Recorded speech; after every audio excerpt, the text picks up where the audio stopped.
Welcome to the Librequest podcast. My name is Matt. This is episode 42, and tonight I'm extremely honored to be joined by the host of one of my all-time favorite podcasts, the Linux Link Tech Show, Richard Hughes. How are you, sir? Oh, I'm fantastic. How are you doing? Doing good. So, first I wanted to talk with you because we talked on the phone about your dragon fruit splicing. Yeah, and some of the monitoring systems that you use for some of that. And sure. Can you talk about like how all that process works? Because I thought that was really interesting. Okay, so dragon fruit. I don't know how many years I'm into growing dragon fruit, but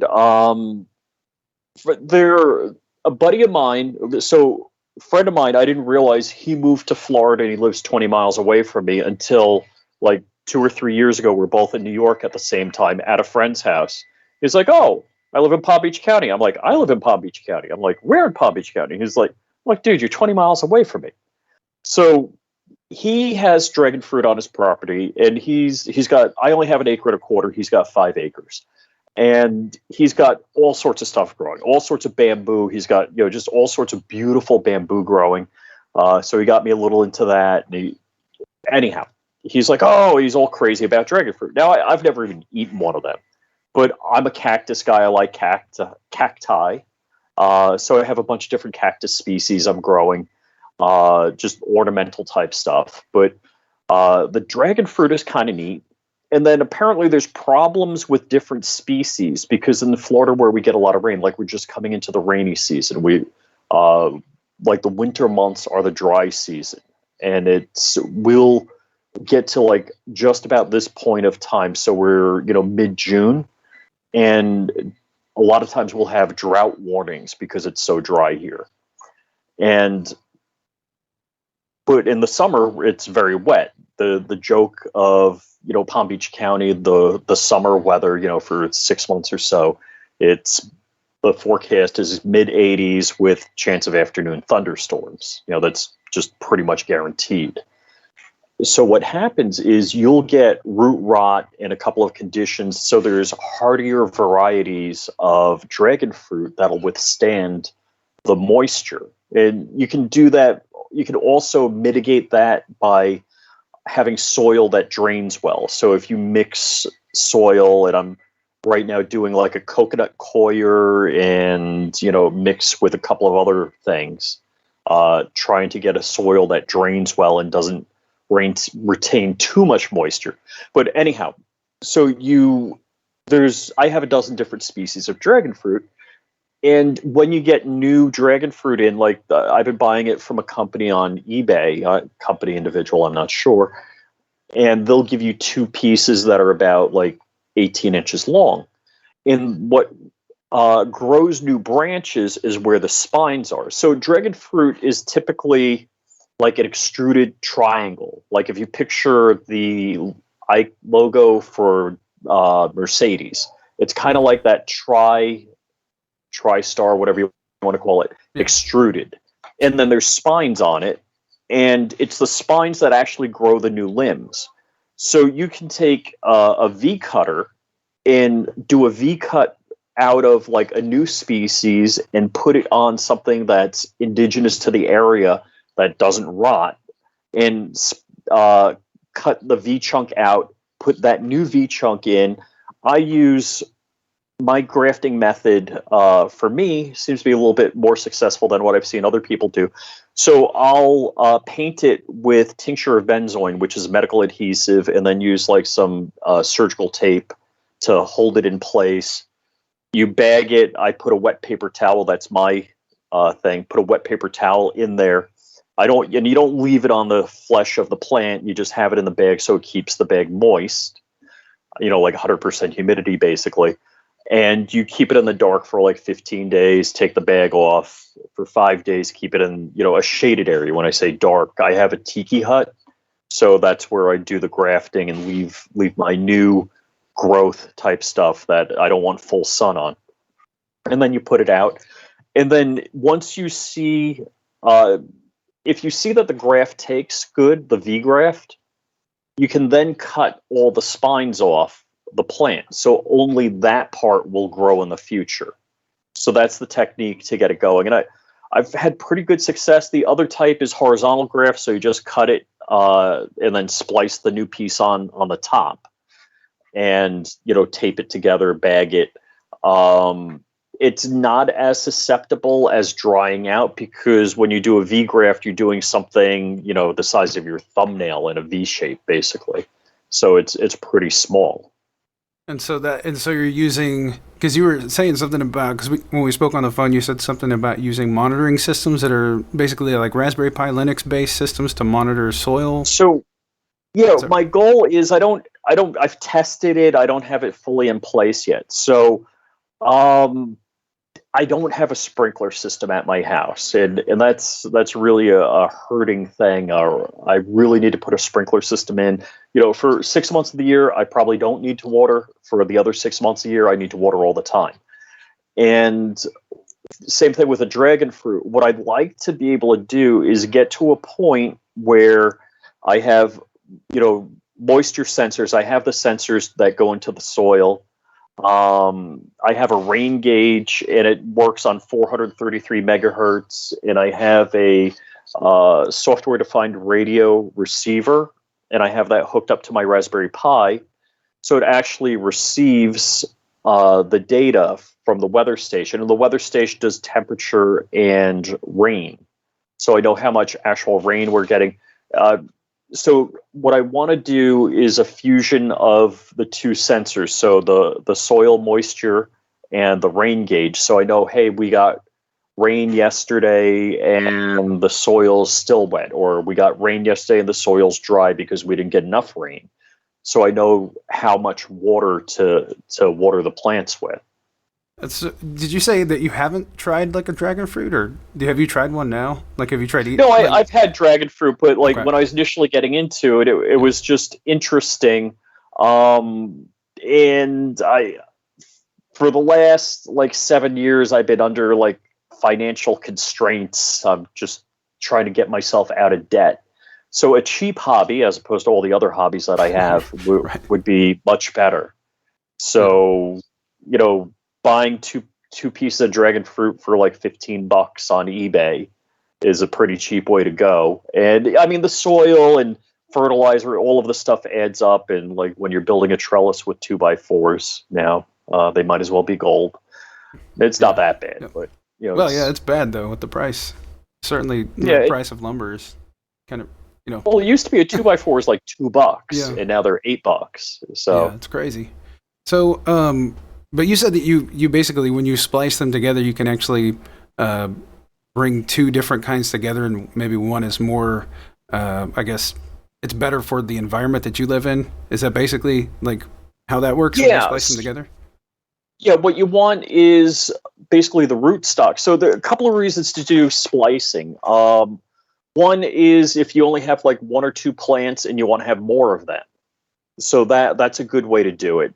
The other thing is that what I'm doing all the time is my Vietnam white seems to do pretty good here in South Florida.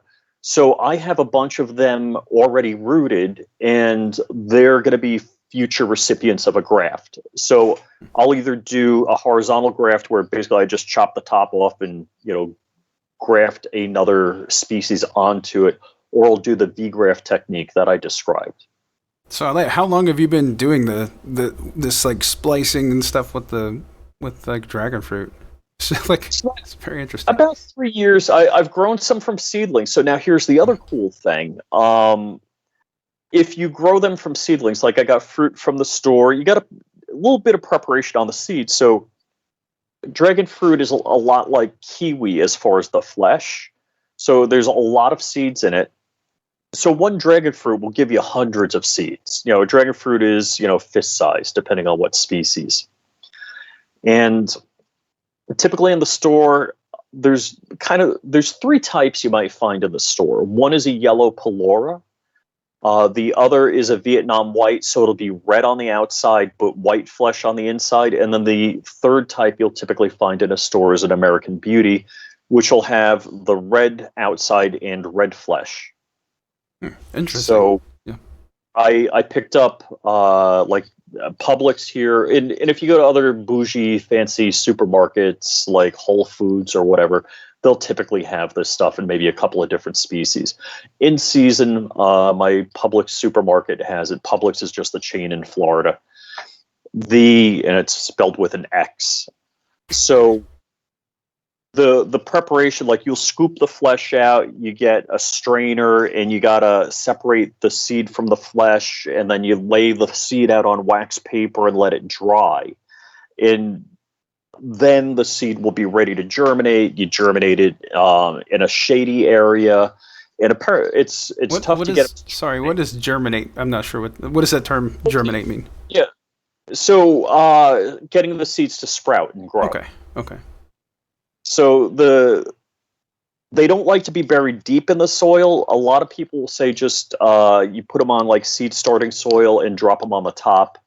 And they sell, plant stores. Home Depot has this just these containers. So it's just a plastic bottom and like peat cups, and then you put your soil in, and there's a plastic top that you put on, and you put water in the bottom, and you just let them go. And I don't know a lot about other seeds, but like dragon fruit seeds, you want to do in the shade. You don't want them in direct sun. You want it more towards the dark side.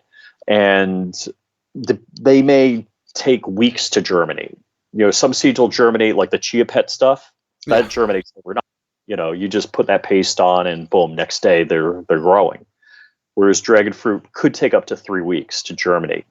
Now, the other problem is, so you have your little dragon fruit growing. Say you got one of those plants going. It's going to be more than 3 years before it's mature enough to grow and have fruit.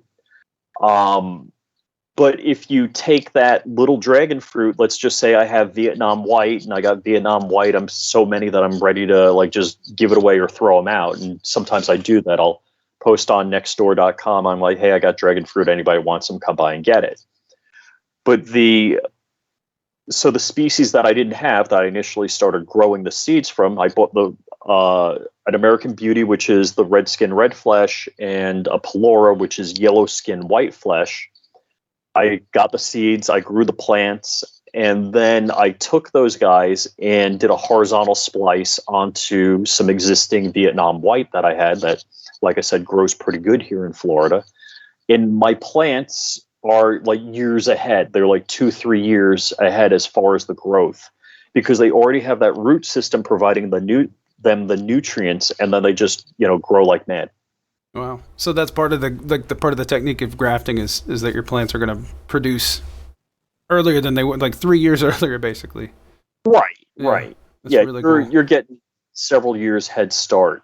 And plus, you're getting something that will actually grow in this environment and not have other issues. Well, I really want to hear it. Like, I know that you don't have the system implemented yet, but I really want to know how it goes when you are able to hook all those monitoring systems up and kind of create a way to monitor all that from using Linux. It's just really cool. Yeah. So right now, I have on a Raspberry Pi, I'm running Home Assistant. In my Home Assistant, I have another Raspberry Pi that's just doing the 433 megahertz monitoring. So it's picking up right now only the weather station that does the rain gauge and the thermometer. And it's a decent enough rain gauge. It's not such a great thermometer, because if the sun hits it, it tells me it's like 120 degrees out, and I know it's not. Right. Yeah, that would be bad. I don't think dragon fruit would grow too well at 120. So you have another, a couple of things I want to do. I've done in the past, and I want to set up again. I have a weather station from Dallas Semiconductor. So it does, it does temperature, wind speed, wind direction. So I'd like to put maybe like a cupola on the roof of the house and put that on there. That'd be cool. And put a couple of other sensors up there. But I did pick up, where the heck is it? A couple of these, I got one right here. Is it wired to something? So I know we're audio only, but this little board does temperature, pressure, and humidity. And I had that on Raspberry Pi Zero that I was just testing out. Is that little breakout board that hooks into the GPIO pins? Is that basically how you use it? Okay. Yeah, cool. So this is probably a quarter of the size of a postage stamp. Yeah, it's tiny. Yeah, yeah. So I wanted to put them in a couple of different places around the house, so I know temperature and moisture outside so I have a better picture of what's going on, and I know how to effectively water. And when they're too dry, when they're too wet, when not to water. I can't help Mother Nature, because if it just decides to dump a whole lot of rain on me, that's something else. Right. Well, yeah, I want. Can you got to keep me posted on that. I'm interested to see how that, like, when the whole complete system is in place as far as like monitoring the soil and stuff. I just think that's really cool. Like, Yeah. what is it? You like put soil monitors in the ground, and then that somehow you'll Yes. wirelessly connect to that. Yeah. So I'm probably going to hook up Pi Zeros or ESP32s to that. Okay. I don't know And what is ESP32. I don't know what that is. ESP32 is it's they're in almost. If you ever heard of Tasmodo type stuff I for don't home know. automation. No, I'm not. I Okay, don't really do so any automation myself. So all right, so almost any smart device, whether it's a light bulb or a power strip or whatever, has an ESP32 in it, and it's a pretty basic processor. A lot of them have Wi-Fi and Bluetooth on board. Some even have cameras. So there's an ESP32 cam, and it's only a couple of dollars, and it's supposed to be able to do. I haven't been able to get it work. I don't know what I've done wrong, but you're supposed to be able to get it do facial recognition also, which would be kind of cool. yeah, that is cool. So one of the things I want to do, one of my philosophies, all right, so for home automation and stuff like that, is I want everything on my own network. I don't want it, reaching out to other places. That's my general paradigm for Like how I want to set like things up. Google. Basically, you don't want to Yes. tie it into third-party systems. Yeah, and don't get me wrong, I'm not a religious zealot on that. Right. That's my goal, and I'm Yeah. trying to get there. So if you say, "Oh my gosh, you use fill in the blank," I'm like, "Yes, I use it." Like I have 8 cameras on the house from an EasyViz system, and it's hardwired, and it's coax. It's not Cat5 or anything like Yeah. that. What I'd like to do is maybe get some more cameras. And I've seen other guys doing home automation, and they swap out what they call the NVR, which we would know as a digital video recorder, but for whatever reason in the camera world, they call it a network video recorder. Okay. Because this one is a little bit of a closed system, and I can't get streams out, because what I want to do is be able to pull streams out and do facial recognition, those kinds of things. So ideally what's going to happen is the cameras that I have will know it's a family member, and open the garage door. Like I have an ESP32 on the garage door, which the relay failed. I got to replace the relay on it. But from my home automation system, whether it's on my phone with VPNing into my home, I could open the garage door or close the garage door. So I want to get the home automation system to see, like, hey, it's a family member, open the garage door, turn off the alarm system, something like that. Right. I still have a keyless entry, but it's not connected. So you still have to get into the house, you have to know the code. Because I don't want anything fully automated. I don't want it to unlock the door. Right. And you don't want to, and you want to have all of that, the facial recognition, like training information, like on your own system. Oh yeah, absolutely. Okay. Yeah, So I actually, my 3D printers, like my 3D printer just finished a print, and I have Spaghetti Detective running on a Linux VM in a Docker container, and like you can get Spaghetti Detective in the cloud, but I don't want people knowing what I print. Yeah. I understand. Not that I printed anything too evil today, but what I did get is a Mantis system for firearms. Where is my Mantis system? Oh, it's right. So this will go on like the pick rail of your firearm, and it monitors acceleration. So it knows pre-trigger pull, at trigger pull, and post-trigger pull. the motions, and then it gives you it'll actually display a video and say, "Hey, you did this wrong." As you're tightening your grip and twisting the barrel as you pull the trigger. So it'll let you know these things, which is kind of cool. So actually what I'm doing today is I printed base plates for my SIG P365 that have pick rails on them. So I can put that on my SIG P365. That is cool. So it's like does it do this in live time with like a Bluetooth, or is it something that records data? Yes, okay. It's Bluetooth. And there's an Android and Apple app. So on whatever device you have, tablet, phone, etc., it'll connect to that, and it'll work. It even works when you live fire, so it can give you results. So I actually have I think I'm a fairly good pistol marksman, but the Canic I think is a fantastic gun. I can't shoot it worth a crap. I don't know. And I can hand it, I know it's not the gun. I can hand it to somebody else and they'll shoot nice tight groups with it. But what I'm dying to do is get this on the Canic, do some live fire with it. I'll practice, with no rounds in it and see what I'm doing. But then I want to live fire it and see what I'm doing, because I actually tried the system out and, I shot a couple of rounds and then, went through the analysis of the coaching, and then shot more, and I was like 20% better. Wow. in just a few minutes. That's crazy. So where does that data go? I'm just curious if it's a Google app, right? Or an iPhone app? I believe, I didn't ask those questions. Good question. Yeah. I believe it stays on the device. You just don't know, right? It could go anywhere. Yeah. Good point. And again, you could do it on a phone that you don't have connected to anything, and just everything.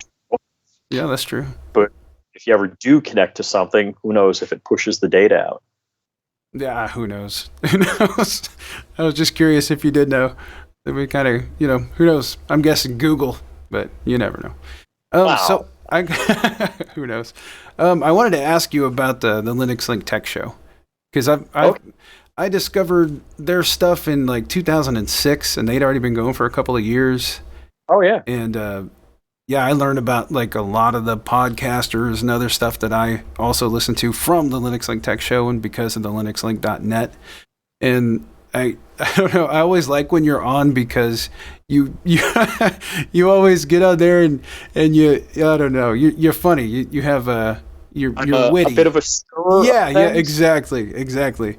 And so it kind of I don't know, it brings out a lot of fun personality in everybody, when you're on there. But I was wondering, how did you become one of the hosts of the Linux Link Tech Show? All right, so that's kind of a funny story. I was listening myself, and I think it was around 2010. And I was in Rochester, Minnesota, working for a very famous medical center there on a contract. And I think I wrote in to Dan. I'm like, hey, have you guys ever done a show about pogo plugs, or, something like that? I don't know at what time. Maybe it was 2010. Anyhow. Wait, what? I'm sorry to interrupt you, but what is pogo plugs? I don't know what that is. So a pogo plug was kind of an interesting device at the time. Now with Raspberry Pis, nobody cares. But what a pogo plug was, the first one was a wall wart with an Ethernet connector on it and a USB plug. And for those of you, if you're a techie and don't know what wall wart means, basically the thing that sticks on the wall and looks like a wart. A transformer that fits on a plug in the wall. And so the first pogo plug was a wall wart, and it had, did it have an SD card slot, micro SD card slot? I still have it. USB and Ethernet. So you could plug in a USB hard drive, and it would share the drive. It was like it was a personal Google Drive, basically. So you could have an app on your phone, an app on your, computer, and through their website, again, sharing everywhere. Not keeping it within your own network. you could access your files anywhere, which was very cool. And it would sync, so photos on your phone, it would sync to it. A lot of cool things it did. I don't even know if they exist anymore. Initially, all of the apps were free. Then they went to a subscription base. I'm not sure what happened, but I don't even care anymore. I really don't use it. Yeah. So that was, I think it was hacking the Pogo plug. It was like the first episode I did with them. And you could put ARM applications on there. So if there wasn't, an ARM application you wanted, you could do it. And I had another Western Digital NAS, it was just one of those standalone hard drives, but it had, NAS capability on it. And I was doing the same thing with, throwing different pieces of ARM software on there. So you could throw, what is the open source virus protection? I can't think of what, Clam. Yeah, Clam maybe, yeah. So you could throw Clam on your Pogo plug, on your Western Digital World Book, or I think that's what it's called. And so that's how I got started with the Linux Link Tech Show. And they said, hey, you're welcome on anytime. Wow, that's awesome, yeah. So that's kind of how it started. And I think it might have been a couple of years later, I just started coming on regularly. So... Well, that's awesome. Yeah, I so admire like everybody that's on there, and I love how everybody who is a host has at least some things about their personality or their beliefs that are opposed to each other, and yet everybody comes together, to talk about tech, and that's one thing that I really love about it. It's just really cool. We had a couple of good dust up episodes. Yeah. And I'm sure if I wasn't there, they wouldn't have happened. And I don't mean to be the ultimate stir of the stuff.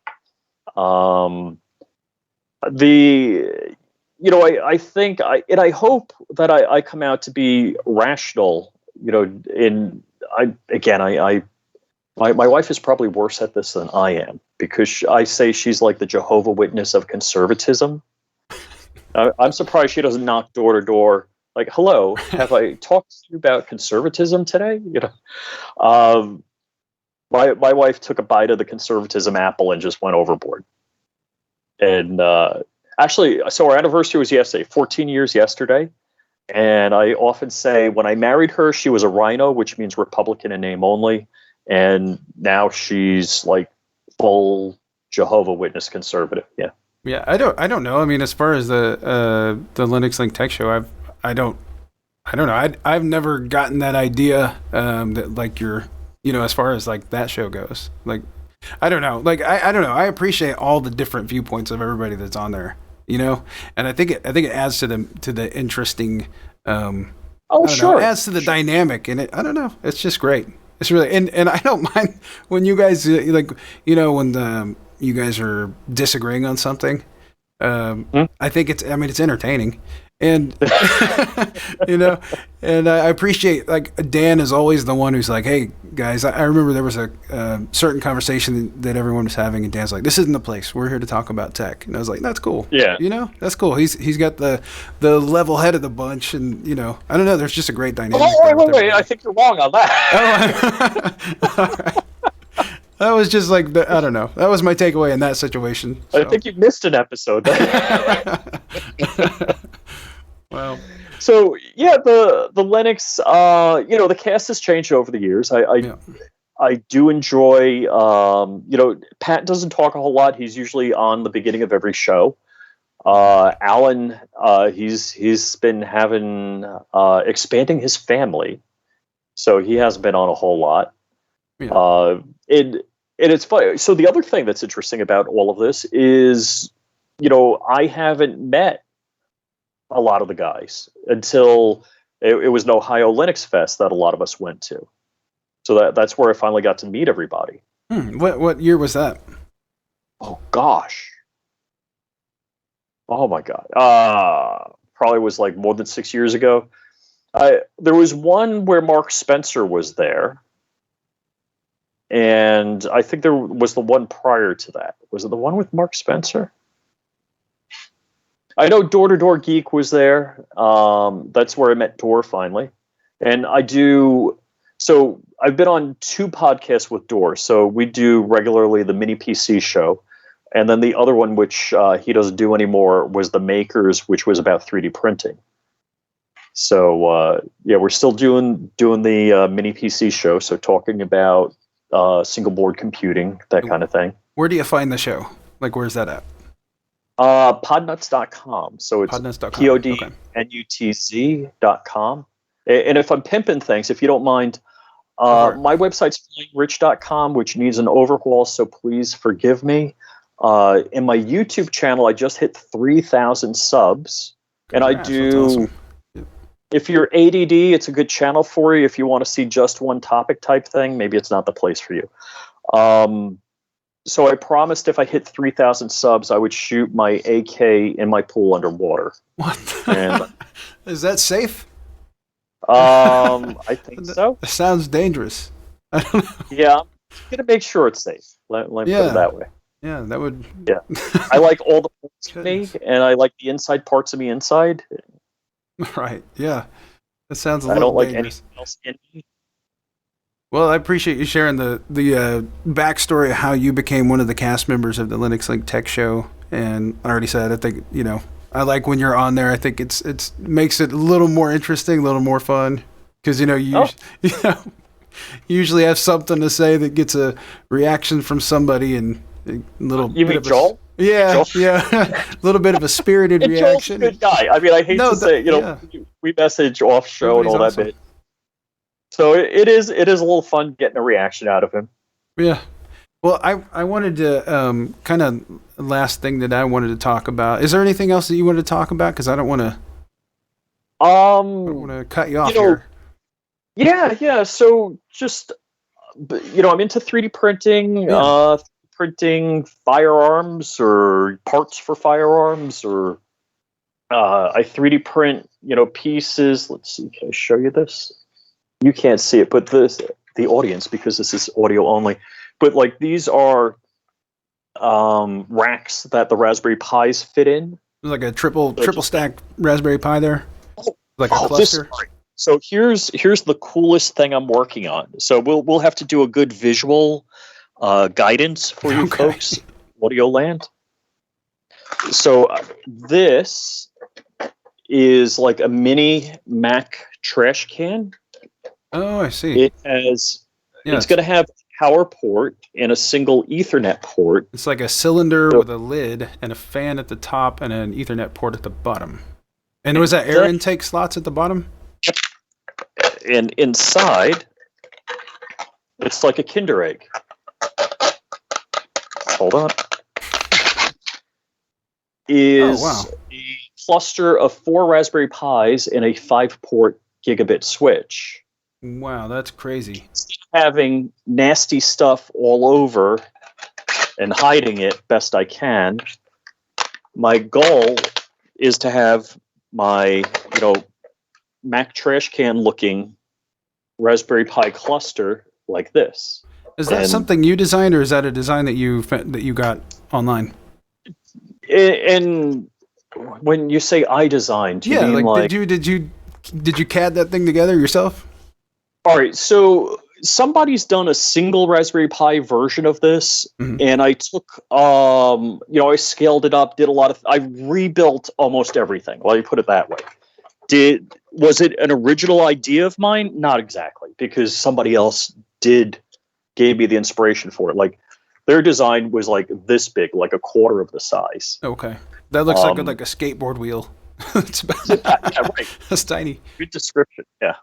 So I scaled it up. Everything that holds the internals was my design. Very cool. So that was. Oh wait, I'm sorry. Now I'm lying again. So the part that I showed you before, this is called like a Raspberry Pi sled. That's the. I highly modified one of these sled designs. And that's like a 3-stack Raspberry Pi cluster rack. Yeah. Basically. Yeah. So I heavily modified that. Yeah. So see, that's what I love about Thingiverse. And so I'm kind of embarrassed I use Tinkercad So Tinkercad is a free online program, and I CAD everything up in Tinkercad. So even this, SIG P365 base plate is a merger of two different designs. So I took somebody's base plate for the firearm and added somebody else's Picatinny rail on the bottom, and cut them this, that, changed them a little bit, and now it's my unique design, again a derivative work. So do you share those? Like when you make modifications, do you re-upload those and share them for everybody in the community? Yes. Yeah. Yeah. So if you go to if you go to thingiverse.com and look for Flying Rich, you'll see some of the designs that I've done. Most of them are derivative works, and there'll be a note there that it's a derivative work. That is very cool. Yeah, I'll have to I'm going to check that out too. I don't do 3D printing, but I still want to see what your modification, your designs are. Oh, yeah. That's very cool. So a lot of cool things you can do. There's a lot of people that have designs for like GoPro mounts, so you can do different kind of GoPro attachments, and I've done things like that, modifications. The Raspberry Pi cluster, I actually have a 4-cluster Raspberry Pis with 8 gigs of RAM running the ARM version of ESXi. So I actually have a VMware cluster running ESXi. I'm not familiar. I'm sorry to say. What is ESXi? What is that? I have no idea. I'm sorry. I didn't hear you. Hypervisor. Oh, it's a hypervisor. Okay. So it's server virtualization. Okay. All right. Yeah, I don't know what just happened there, but like your audio, you said something and the audio dropped out. I think. Okay. Yeah. That works. Yeah, I think it's like this. There's like a Skype noise gate or something. I have no idea. Gotcha. But I'm hearing you now. So one of the cool things, there's open source clustering technology, and actually the ESXi hypervisor for ARM, you get a 6-month license, and you can just, when your 6 months expires, just nuke and pave and reload it again, which I just did recently. But one of the cool things about a cluster is you can set up high availability. So you could have an app, say I have Home Assistant running, and it's on the first Raspberry Pi. I could migrate that while it's running to the second Raspberry Pi, shut down the first Raspberry Pi, replace it, say, with a newer Raspberry Pi, load ESXi on it, and then migrate that OS back to it. Yeah, that's pretty rad. Yeah. Yeah, there's a bunch of cool things like with clustering technology that you can do. It's like hot swappable servers. Yes. The whole server is hot swappable. That's awesome. Mm-hmm. Very cool. It also, so with high availability, there's another thing. It's Distributed Resource Manager, or I'm sorry, DRS, Distributed Resource Scheduler. So let's say the cluster is balanced, and it sees that for the most part, all of the VMs are evenly distributed, and the load on the CPU, the hardware CPU, is about the same across the cluster. If one needs more resources, it can migrate other VMs off and give it the resources it needs. Wow. So that's the other cool thing. There's a number of cool things about clustering. What do you use your Pi cluster for? Not a whole lot. Is that a secret? No. It's not a secret. Okay. So realistically, it's a home lab for me. I do have Intel NUCs. So I have my vCenter, and it has an ARM cluster, and it has an Intel cluster. And so the Intel cluster is a NUC-based cluster, and the ARM cluster is the Raspberry Pis. So I'll run, like I said, Spaghetti Detective on a Ubuntu VM in a Docker container on my ESXi Intel cluster. That is very cool. So you had told me before, because I want to ask you a question, but I know you told me before the majority of your Linux installs are run headless. Is that right?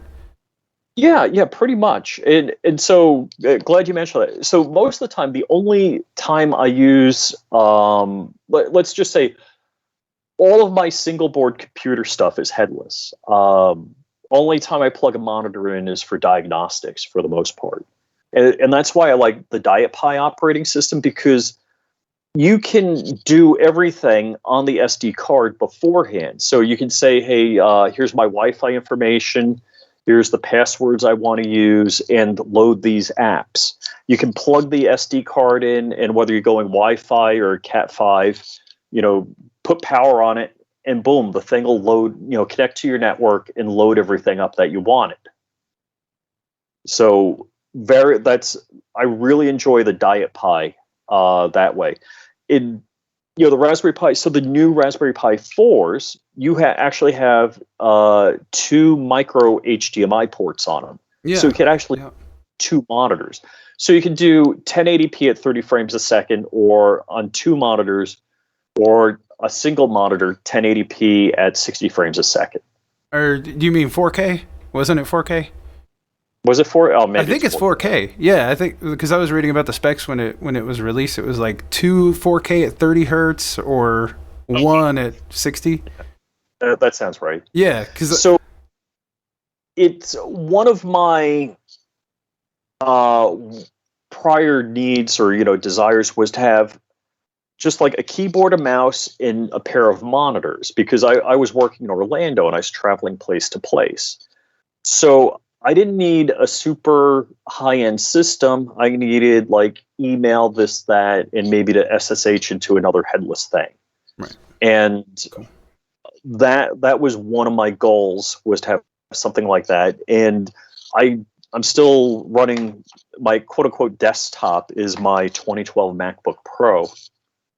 And that seems to be still going strong. I'm pretty happy about that. I'm not a Mac fanboy. I'm the right tool for the right job. And I think at the time I bought it, it was a good purchase. I don't know about Macs now, if they're a good purchase, although the new Macs do have ARM processors in there, they actually have ARM and Intel. So right. That's kind of cool. Was the M1. Is that the name of their new chip? I think so. Yeah. Yeah, I don't know much about them either. I just see kind of what's in the news, I don't actually own any Mac. I don't think. No, I don't actually have one game. It's a game port from like 95 or something. That's the only thing I have that's Mac. Just the one thing. So I'm hoping my future laptop, because it'll probably be a laptop in the future, will be something I either buy with Linux, Ubuntu pre-installed, or cool. Get something. And I kind of like. I'm pretty opportunistic. I want to buy something after the curve, after the bleeding edge curve. One, it's good, and two, maybe you can pick it up used or something like that online from somebody reselling their stuff, and get a deal. Because it was funny. I was at Best Buy a couple of years ago, and I got my daughter I have a 15-inch MacBook Pro. She got a 13-inch MacBook Pro. She liked it because it was smaller. And I was walking around, and I hate to be tech arrogant. I don't know, to a tech know-it-all, Mr. Know-it-all. But, somebody at Best Buy starts talking to me. I'm like, yeah, go away. You don't know what you're talking about. The lady was from Microsoft, and I was looking at a computer, and I'm like, all right, I'll be nice. So I start talking. I say, oh, yeah, I'm thinking about throwing Ubuntu on it. She's like, you can't. I'm like, oh, damn right I can. She's like, oh, no, you can't. I'm like, why not? She's like, well, you can, but the video drivers don't exist for this chipset yet. I'm like, dang, you know your stuff. I'm like, thank you. And she worked for Microsoft, is why she knew this. Yeah. When did you find this out? Like, after you had already talked tech with her? Maybe. It's like, I just, you know how it is. You go to places. All right. So my experience, my hometown, there's a dirty family-owned alternator repair shop. And you go in there and hand him an alternator. He doesn't even know anything about that alternator. He puts a clamp on it in this machine and loops a belt around it and puts the ground terminal and hooks like a cable to the B+ terminal, spins it up, tells you whether it's good or bad or whatever. And because he knows everything about alternators ever, period. Alternators, generators, starters. There isn't something you can bring in that store that he hasn't worked on before, hasn't seen before, knows it all. Well, I was in Monroe, Louisiana, and my airplane has, depending on what year Lycoming engine you either have a GM truck alternator or a Ford truck alternator. So I was, coming in for a landing, or just a few minutes out of the airport, and boom, I get a alternator light on, and I'm like, what the heck? I'm like, all right, That sounds I don't fun. need electricity. Yeah. What? Because the engine runs on a magneto like an old lawnmower. So if the engine's spinning, I got power. And I think I was already talking to Tower. They knew I was coming in, so I land and check it out, and I'm like, all right. So I unbolt the alternator, unbolt the regulator, the old Ford style regulator that goes on a firewall, and I bring it to O'Reilly's. O'Reilly's in Monroe, Louisiana. And I'm like, hey, can you test this? And the kid behind the counter says, what year, make, and model truck did this come off of, sir? No, like, just put it on your test bench, Test it. clamp it in, ground it, plug something on the B+ terminal, and hit the test button. So it brings me over to, they have a push here dummy test setup. So the test rig actually has different harnesses that just plug on the back. There's a whole bunch of drawers, and there's different so all he does is like make the mechanical connections, mechanical/electrical, and hit the button. It spins it up and does everything. But he has to punch in what year, make, and model truck it came off of. Oh, weird. So there was a timer in the back. He says, "Let me see that." He looks at it. He's like, "I put hundreds of these on Ford trucks." He walks back on a shelf, pulls it out. He says, "Yeah, this is part number whatever. Put in, 1970 Ford pickup." Nice. Yeah. So that's what you ended up testing against, was a 70s Ford pickup for your plane. That's awesome. For my airplane alternating regulator. Yes, because that's what it was. So yeah, you don't expect when you're walking around at Best Buy or the Apple Store. Oh my gosh, the most indignant thing ever is calling those guys geniuses. Yeah. So I've heard some things. I don't know. I had an issue. So you got to make it a point. I live in Palm Beach, and I'm not saying that to be bougie, but there's the only store around is the one at the Palm Beach Gardens Mall, and you got to make an appointment for like 3 days from now. So the video processor was causing kernel panics. I've got the log of the kernel panic. And, I saved it on a thumb drive. I had it 3 different ways from Sunday. I bring my laptop in, my 15-inch MacBook Pro Retina, and I say, hey, here's the dump. I got it on a thumb drive. I saved it on the local drive. They're like, do you have a video of it happening? I'm like, so some random kernel panic, I'm going to have a video of it happening. Yeah, you bring them the actual log and they want a video. I'm like, as a technician, I want the core dump, the log file. Okay, so here's the log file. He's like, but do you have a video? I'm like, Jackwagon, I told you what happened. I'm not lying about it. Here's the core dump. Get to work. I'm like, get me the frickin' soldering iron. I'll fix it myself, That's crazy. So why did your system start having did you have like a system update? And it so apparently this year MacBook Pro, they didn't solder the chip on real well. And if the board flexes, in just kind of normal wear and tear, it'll pull the solder pads off. Yeah. So the fixes, the in-store fix was to put a hunk of rubber between the bottom shell and the GPU. Okay, I guess whatever works, and then it can flex all at once, I guess, huh? So not pop loose. If you do have a Mac and have an issue, there's a guy in New York City, Louis Rossman, and he fixes these things in his own shop, and he's a big right to repair guy. So he fixes on site in his shop. The unlicensed, unapproved Mac technician, right? Oh. Yeah. No, that's cool. Okay, I got a question for you. Do you have any systems where you're running Linux as a desktop operating system? Only VMs. Only VMs. Okay. Well, then Yeah. my question is, but yeah, then my question doesn't really. Well, you want me to ask it anyway because I have a question I want to ask you. Sure. Okay.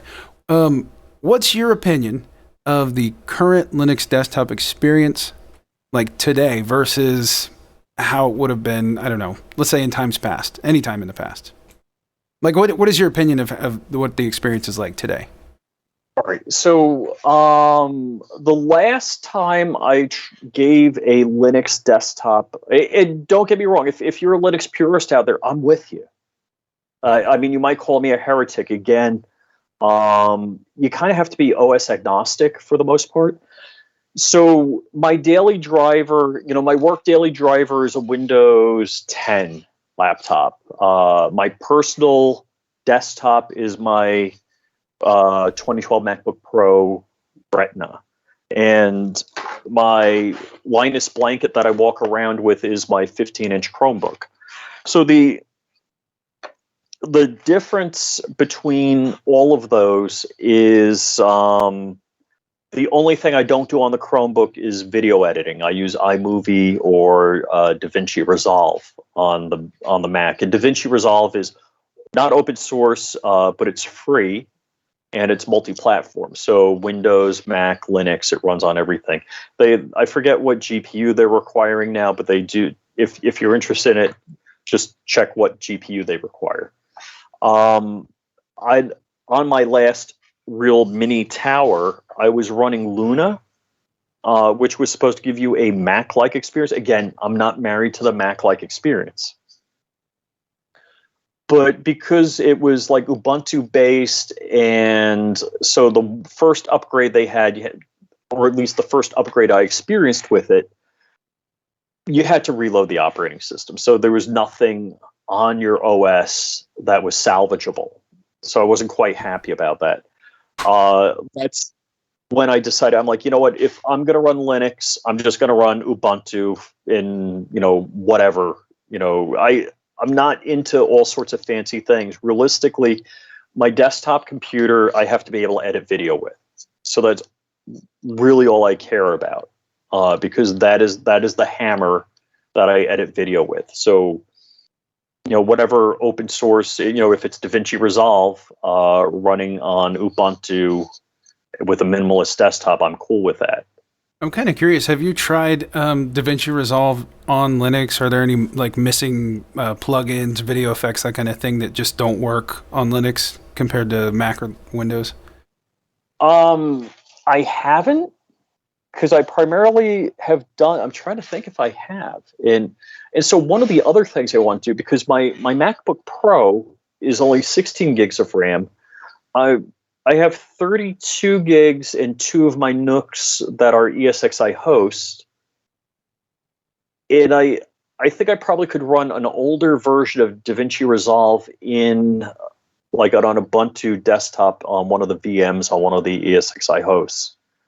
Because I know that they don't support, or the last version I don't believe supports the Intel Iris GPU.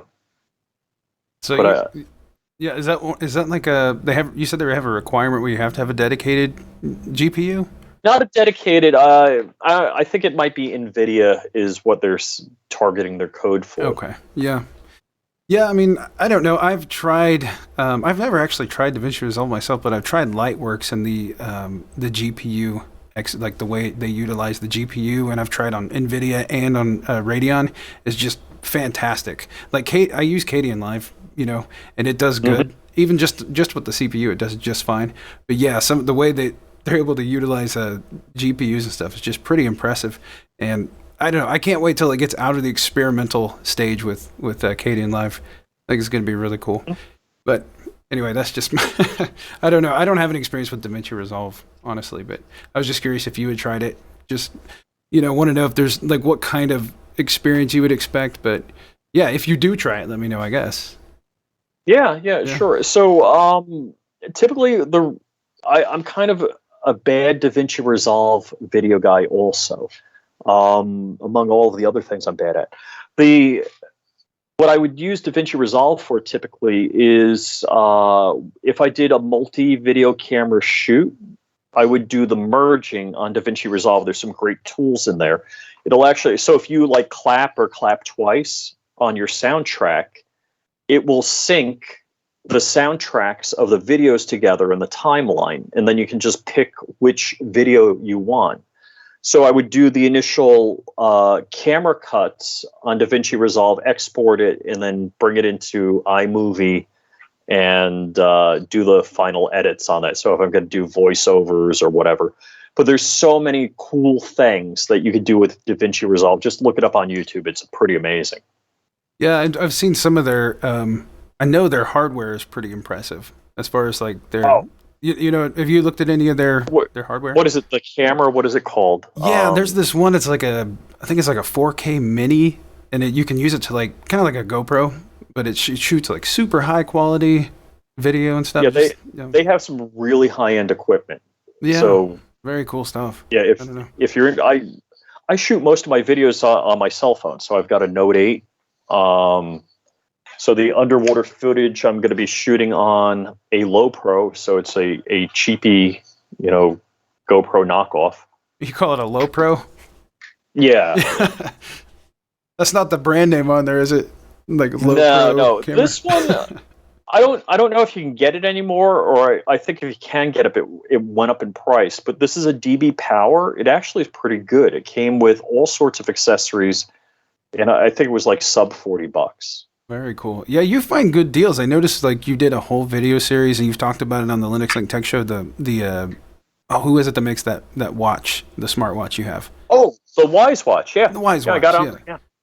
So the only I have the Samsung Galaxy S3 Frontier, and I like the watch. The only I got my logo on, and it went away. I got my logo on the watch. Oh, that's nice. The Flying Rich logo. So it looks like I think this is the 47 millimeter watch, and it looks like an Apple Watch. My wife and daughter, a couple of years ago, they got the Apple Watches. So I'm like, all right, if everybody's raiding the bank account for watches, let me get a watch. So I got the Gear Frontier S3 Pro or S3 Frontier. Sorry, S3 Frontier. For like near $300, or maybe it was $200. I don't recall. So the only fault that with the Wise Watch that I find, I think I paid $20 for. I think it was like $19.99, and the band I got is like $18. I don't like plastic bands. I like a metal band. I've noticed I've got I'm very hard on watches. So just that a $20 watch has lasted however many months I've been wearing it is a miracle. I noticed today that there's like 2 scratches in the bezel. So it's not, I don't think it's Gorilla Glass. I'm not sure what the bezel is made of, but I only noticed because I looked in a certain light and then I ran my thumbnail over it and saw it. So the only things I would say to you is, first off, get the damn watch. It's $20. Who cares? That's ridiculously affordable. $20. So the great thing about the watch is the battery's good for 10 days. So if I'm going away for a 3-day weekend, 4-day weekend traveling, or like I'm going to go to New York soon, and if I'm gone a week, who cares? I'll bring this and I won't charge it till I get back. Yeah, I'm not going to lie. I don't have a smartwatch. I like the Casio FW91. Do you remember those? Mm-hmm. Yeah, the little it just tells time. It barely works. Hold on. Oh, you have one. You do. You have one. Yeah. But unfortunately, when I got the watch, I used to be able to read it with my own eyes. Yeah. Does yours have the electroluminescence, or is it just a little light bulb on the side? Yes. Oh, it has. I think that one. Yeah, finally the battery went dead in one of these. I can't believe how small this is. I certainly would. Yeah, I used to wear this scuba diving. Yeah, I used to get made fun of for how small my watch was, but it's cool. I don't know. Maybe just think of when I was a kid. When I was a kid, that's what we had. Oh yeah, cool. Well, I like the watch for 2 reasons. One, it was great for scuba diving. You could wear it. The battery lasted forever. I don't know how they did that. The other thing I liked as a pilot is the dual time zone, because everything is Greenwich Mean Time in aviation. No, I didn't know. So Yeah, so you know what you're doing because, of course, you're going to fly through time zones. A lot of travel-based things are Greenwich Mean Time. Do you ever, just out of curiosity, I completely forgot to mention you were a pilot, which is awesome because you got flyingrich.com, obviously. But Right? do you ever watch any like pilot YouTubers? Oh no, because I'm No. intensely jealous. Yeah, sometimes Oh, I do. Yeah, and yeah. I don't mean to be a jerk about it. There's a couple of people I'm kind of like, darn, I could have been doing that. Like the guys that do flight tests. Right. Like, why Yeah. did I do a website and YouTube videos on flying model airplanes? I was all into it. Yeah, I'm like, good for them. They found the sweet spot. In aviation, think it's a whole timing issue. Like if you figured out, like, hey, people want to watch people flying, or there's this one. What is the guy's YouTube channel? There's like the Cessna 300 guy, and he's got a good-looking wife, so he always kind of features her on the thumbnail, so that gets him a No, I lot of don't. clicks. Yeah, I don't know. I don't know that one. I think it's like 300 pilot or 300 something. You know, if you look around on YouTube. So yeah, I think that stuff is really cool. There's a lot of guys. There's a lot of guys in YouTube doing cool stuff. So whether it's cars or planes or firearms, I'm more in the YouTube firearm community, and I have a lot of fun with it. While I'm a like super minor YouTuber, I get to do cool things with cool people, which is a lot of fun. Uh, I like so Mantis sent me where is it? It's somewhere here. Sent me their product as an eval. I'm not sure if I get to keep it or I have to do a review on it and send it back. Wow, that's cool. But even if I had to buy a full price, I want to buy it. It's $250, and just based on I'm not going to the range a whole lot and ammo cost, it's absolutely worth it. So even if I had to pay full price for it, I'd get it. So that's a cool thing. Uh, but yeah, the flying, flying like the plane that I have, which is an experimental. It's a Canard, so it's a Cozy 3. If you guys are interested, Google November 144 Tango Juliet, and you'll find a picture of it. That's N144TJ, and you'll see a picture of it. Very cool plane. So people are mounting GoPros or whatever on the wing of the plane, and they get cool shots. And so I think that'd be a lot of fun. And one of my goals, so once I get my finances in order, which hopefully will be shortly, I'm going to sell my house in New York, which I was renting out at like super minimal cost. I was just renting it out at enough to cover my expenses. And I was told I could have rented it out for like 50% more easy would be the going price, and I didn't. But anyhow, when I sell the house in New York, it'll fix a lot of my financial ills. Hopefully, I'll get my airplane put back together. And one of my goals was to do something cool on YouTube about like flying to different gun guys or different, do something like that. Just kind of do like maybe 72 hours. How many gun guys can I visit? Kind of Wow. thing. Yeah, that'll be cool. Flying. You're gonna become a flying YouTuber. Yeah. Yeah. Slash gun enthusiast YouTuber. Gun, Interesting. tech, Yeah. whatever. No, I Gun. love the tech stuff you do. I really do. It's really cool stuff. Thanks. I appreciate it. Yeah. Awesome. But yeah, the other thing of the YouTube algorithm everybody talks about. So let me just say first off, if I said I didn't make money on YouTube, I'd be lying to you. But how much money do I make? I might be able to buy my wife and I a reasonable dinner once a month. Hey, that's And cool. I don't expensive. Yeah. I do make a little money on affiliate links from Amazon. So again, if I put the two together, I might be able to buy a nice dinner once a month. But now here's the whole thing: the expense of being a YouTuber and doing these things. So like I'll visit a guy. This past weekend, I drove to Safety Harbor, which was a 7-hour round trip. And we really didn't even shoot any content. We just talked about a project we're working on. Which there'll be a cool video coming out in the future when I can talk about what we're doing, because a little bit of what we're doing is embargoed. So there's going to be a fun, cool 3D printing gun video coming out from us soon. Very cool. What's your YouTube channel? Like the link to your YouTube channel? What's it called? Oh, okay. So it's Flying Rich. So that's Flying Rich, no space. So it's youtube.com/Flying Rich. And, flyingrich.com has links to my social media. So on Instagram, I'm FlyingRich_official because somebody else has Flying Rich. Whoa, there's two of you.